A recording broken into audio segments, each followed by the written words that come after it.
Good morning, Miss Christine. Good morning to mom. Okay, Miss Christine, can you tell me about yourself? I'm Christine and Santoya. I came from Cebu, Philippines. I'm single. I'm 22 years young. I'm a college level. Came up Bachelor of Science, Computer Secretarial. I'm a Okay. cashier of a cell shop. That's all. Okay. I have few questions for you to answer, so let's start. Why do you want to Yes. work as a maid? Because I want to help my father and my nephew, mom. Why you choose Malaysia when there is a lot of other country? Because Malaysia is an Asian country and higher salary, mom. How are you qualified for this job?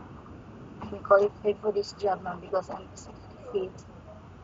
May I know what is your education level is? I'm a college level, mom. What is your recent working experience? I'm a cashier, mom, of a cell shop. Have you worked abroad before? No, mom. Do you have experience of taking care of baby? Yes, mom. And whose baby you are taking care of? My nephew, 3 months until 6 years. Okay. What about elder people? Do you have experience taking care of an elder? Yes, mom. And who's My her? auntie. My auntie, Okay. How old is your auntie when you take care of her? 7, 8, mom. Okay. Do you have any other special skills? Yes, mom. May I know what special skills do you have? Cooking. Are you willing to learn new skills? Yes, mom. Are you willing to work with a family where the mother-in-law or any relatives stay together? Yes, mom. Currently, are you still working now? No, mom. Do you know how to cook? Yes, mom. With stick, What but sort of food can you cook? Filipino dishes. Okay, so what Filipino Filipino dishes that you can cook? with stick, mom. Okay. Are you aware that you will have to do washing, cleaning, ironing, and cooking?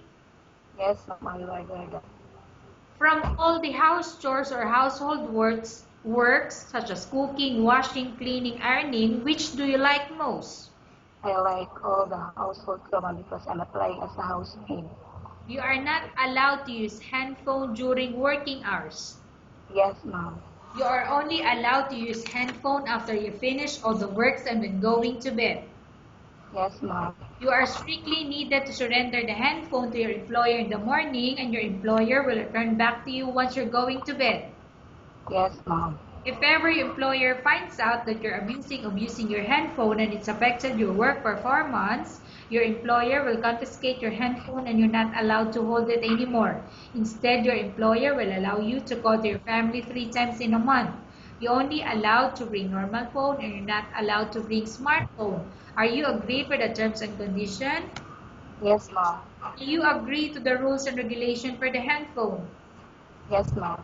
How many years is the contract as you agreed and understand? 3 years, mom. Can you describe for me your ethics or your attitude? I'm a hardworking mom and a pretty person. How can you assure to us that you will work hard in Malaysia? I will finish my this contract, mom. Can you promise not to use the telephone without the permission of your employer? Yes, mom. Can you promise not to put on makeup but to dress properly while work? Yes, mom. Can you promise not to invite friends or relatives without the consent of your employer? Yes, mom. Can you promise not to ask for advance salary from your employer under any circumstances? Yes, mom. Do you really understand of the rules and regulation of the agency? Yes, mom. Do you pay any placement fee for you to come to Malaysia to work as a maid? No, mom. Do you have any history of sickness, example breast cancer or any other illness? No, mom. Do you suffer from any skin diseases, allergy or physical defect? No, mom. Have you suffered from any serious illness? No, mom. Have you undergone any operation? No, mom. Are you medically fit? Yes. Are you in any medication? No, mom. Are you allergic with any food? No, mom. Are you prepared to work for the employer of any race? Yes, mom. Are you prepared to eat the type of food taken by your employer? Yes, ma'am. Are you afraid of being left alone in the house?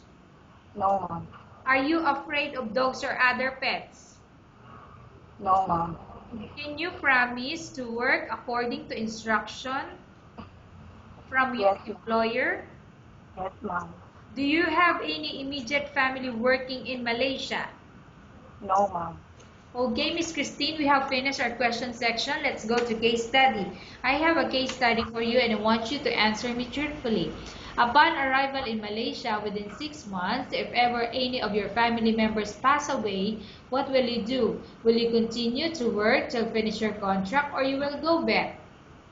I will not go the first ma'am. I will finish my 2 years contract Tell us about yourself and why do you want to work in Malaysia as domestic helper? because myself, my father, and my niece. Okay, Miss Christine, what do you want to tell to your employer who watching your video? Good day to you, Mama, to your family. Hope and pray that you will choose me as one of your maids. I'm a hardworking person until my end contract. That's all. Thank you so much and God bless you always. Okay, thank you very much, Miss Christine. We will update your agency if there's any selection made by the employer. Thank you so much too, Mom.